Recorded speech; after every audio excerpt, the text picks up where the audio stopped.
Essa é a casa da cangaceira Lídia, né? Que fica aproximadamente aqui 200 metros, 300 metros da casa da Neném do Ouro, né? Chama o Zé, chama o João, chama também o Sebastião. O meu trabalho é violar e nesta foice eu nem sei pegar.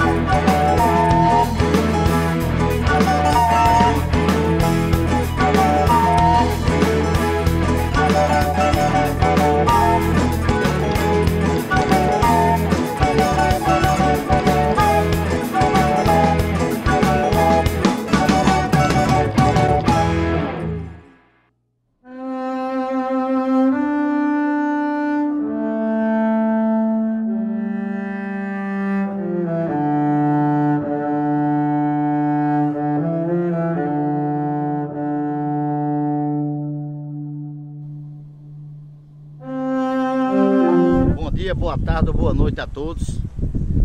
Esse vídeo aqui é especialmente para o cangaço na literatura. Pela oportunidade foi concedida a gente pelo amigo Roberto Santos. E eu vim falar um pouco sobre a história aqui da região baiana, especificamente sobre Paulo Afonso, que é a minha região e minha área de atuação nas pesquisas do cangaço.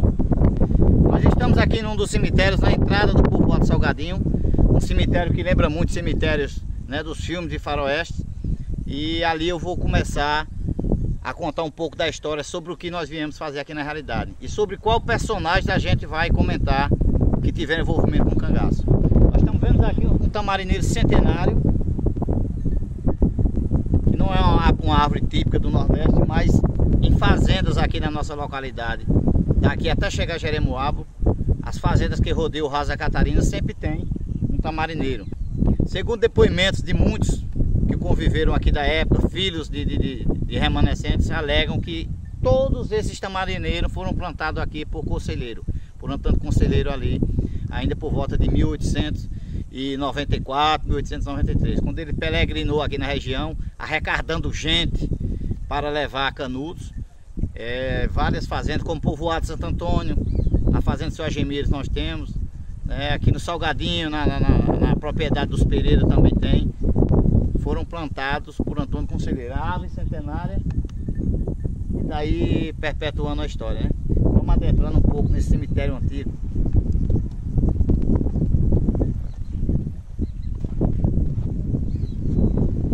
Para começar a falar sobre o cangaço da nossa região, a gente não pode deixar de falar de um personagem que foi muito importante na história aqui no início, ali por volta de 1930, 1931 até 32, que foi quem? João José de Lima, vulgo Garrafinha.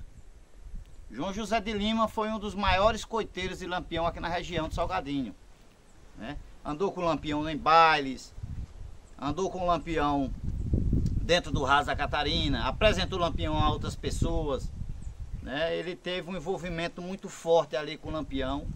E João José de Lima, o Garrafinha, ele foi muito amigo do cangaceiro Luiz Pedro. Tinha uma amizade muito grande, é tanto que toda vez que Luiz Pedro chegava no povoado Salgadinho junto com o Lampião, mandava buscar João José de Lima, o Garrafinha. Garrafinha era muito amiga também da Maria Bonita, a Maria de Ideia. Falar do cangaço aqui sem citar esse personagem é impossível. Cheguei a conhecer o Garrafinha em 2001, antes de 2001, né? Gostava de jogar baralho aqui na região, gostava de emprestar um dinheiro, né? Garrafinha foi responsável pelo primeiro crime envolvendo o cangaço aqui na região. Foi o crime do soldado José Francisco dos Santos. Inclusive esse processo hoje, graças ao amigo Rubens Antônio, está em minhas mãos. Porque a cruz até então era só conhecida como a cruz do soldado, não tinha nome. Porque o cara morreu aí e ninguém sabia quem era e foi sepultado pelos paisanos e o tempo passou. Depois de vários anos, o amigo Rubens Antônio me conseguiu esse processo, as cópias dos originais, que inclui todos os nomes de quem estavam nesse ato, inclusive João José de Lima, o Garrafinha. Né? Como assim o primeiro crime? O soldado se desgarra do tanque da Fazenda Touros, em 1931, e esse soldado sai no povoado Salgadinho, né? Atrás de chegar a Santo Antônio da Glória para escapar dos cangaceiros. Mas antes do povoado Salgadinho, ele pega um senhor por nome de Antônio Curvina E Antônio Curvina é emboscado por alguns cangaceiros que já viram no rastro de soldado e mata Antônio Curvina por engano, né? Porque o soldado dá os pertences a Antônio Curvina e Antônio Curvina traz os pertences e ali por engano os cangaceiros matam Antônio Curvina. Então o soldado escapa e sai no povoado Salgadinho na casa de Francilina, que era a irmã da cangaceira Lídia, a Francilina. Então quem estava na casa da Francilina nesse dia? Manuel Pereira, que também era irmão de Lídia, Manu, Nicó, Né, Lino de Zezé, o futuro cangaceiro Pancada e João José de Lima, o Garrafinha. O soldado sai lá, pediu muito para não morrer, queria sair daquela situação, não queria mais ser soldado, mas ele foi executado. Né, os paisanos, esses que eu acabei de citar, levaram para o pé da Serra do Padre, espancaram e mataram com tiros de parabelo. Esses depoimentos eu tenho antes do processo chegar. Você vê a importância da pesquisa de campo. Depois que o processo está em minhas mãos, o processo relata que ele foi morto realmente com 2 tiros de arma calibre parabelo. Né? Alguns pertences desse soldado ficaram ali em posse de Francilina e hoje alguns pertences desse soldado estão com a gente, comigo no caso. Me passado pela família ali de Nicó. Né? Então João José de Lima, depois disso, a polícia... Inclusive o tenente Zé Joaquim cai dentro do povoado Salgadinho e fica difícil ali o acesso para Lampião e para as famílias que davam apoio a ele, como a família de Simplício Teodório, como Dona Maria São Pedro, que era irmã da Inacinha, como Dona Rosa Figueiredo, Dona Baló, que era mãe de Lídia, como Antônio Bundinha, que era pai da cangaceira Neném do Ouro, que nós vamos lá agora onde era a sua casa. Então ficou difícil o acesso para Lampião aí. João José de Lima, o Garrafinha, temendo represália da polícia, vai até Jeremoabo se alistar na polícia, para fugir ali do crime. Quando chega lá em Jeremoabo, é descoberto o crime e o tenente lá diz: João José de Lima, ele se apresenta, sou eu, ele disse: você está preso. E ele ficou preso 6 anos, 6 meses e 15 dias. Né? Ficou aí detido, aí tomando essa cadeia. Foi 6 anos, 6 meses e 15 dias. Se eu não me engano, a cadeia dele foi essa. Manu, também irmão de Lídia, ficou preso 3 anos e meio, 3 anos, beirando 4 anos, na cadeia de Santo Antônio da Glória. O Manu, né? Também foi preso, que estava envolvido. E Lino de Zezé, o cangaceiro futuro Pancada.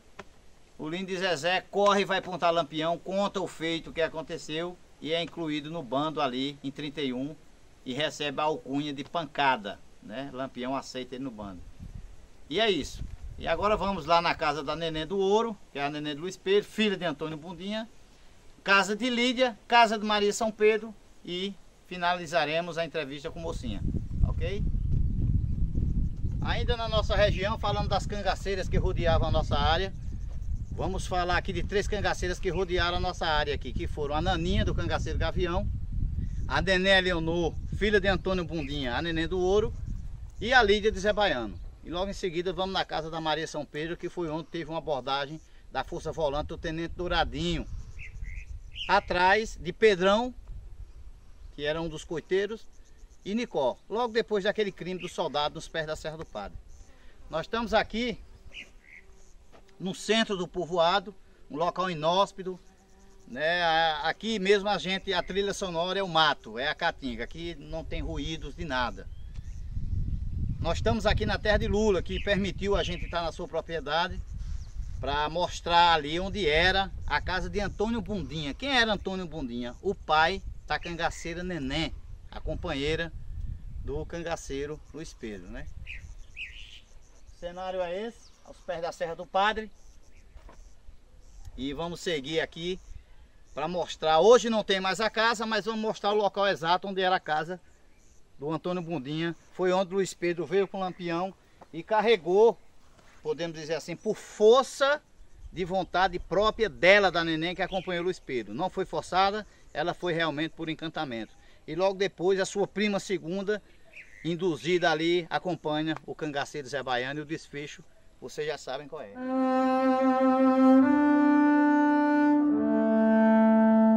Raso da Catarina, ele é conhecido por esse solo aqui, Braio. Ó.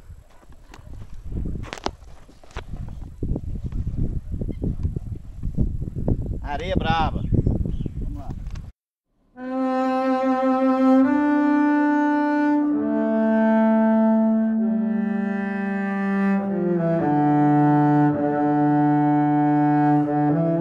Pois bem, aqui era onde ficava a casa de Antônio Bundinha, que era pai da Neném do Ouro, pai da Brasilina e pai de outras meninas.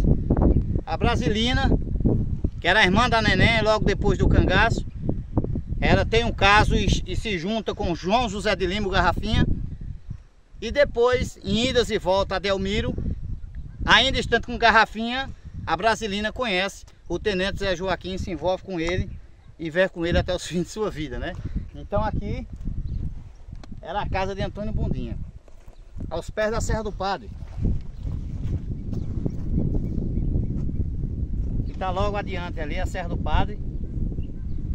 Ali é fatos históricos que aconteceram aqui na região, né? E daqui agora, a poucos metros, vamos seguir para a casa de Lídia e a casa da Maria São Pedro. Tem mais uma filmagem aqui no local, hoje não tem mais nada. O que teve de requisitos de casa foi destruído por tratores para fazer o plantio aqui do milho e do feijão.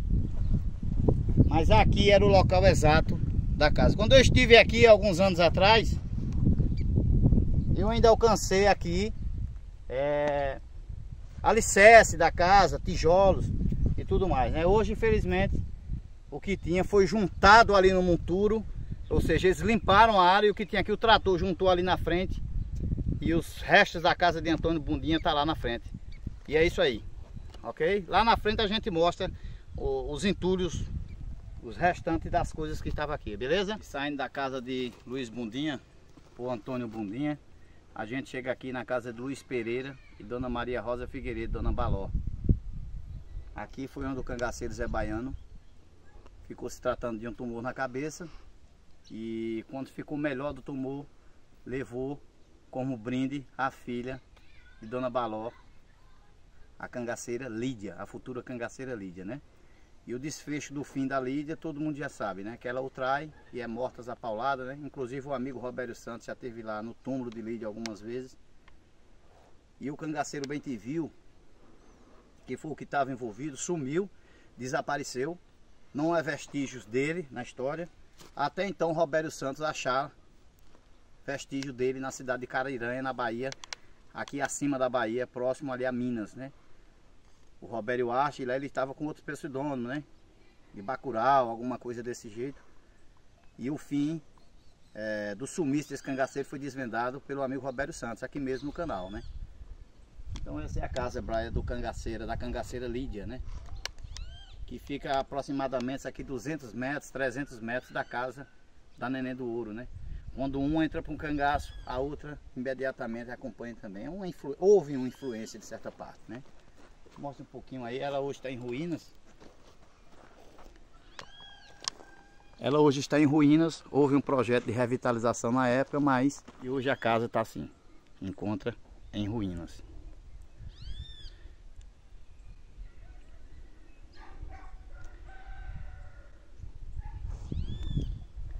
Notamos aqui na frente havia um riacho, né? Quando chove esse riacho passava na frente da casa deles, ó. Ele vem dali, a areia do riacho ainda está aqui, né?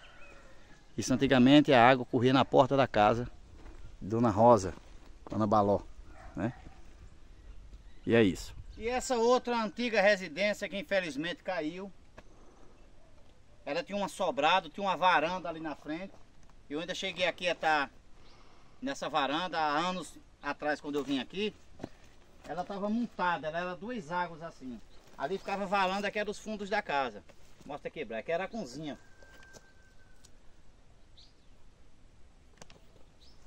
E aqui é a casa de Maria São Pedro. Quem é Maria São Pedro?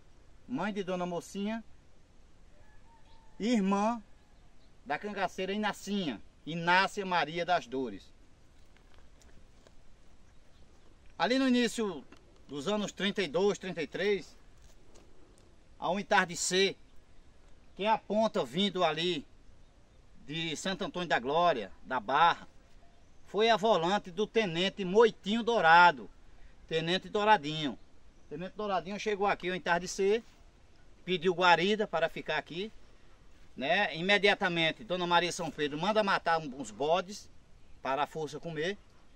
E a força volante se arranja aqui no alpendre da casa e o próprio Tenente Douradinho pede à Dona Maria São Pedro que deixe ele dormir dentro da casa. Motivo de segurança.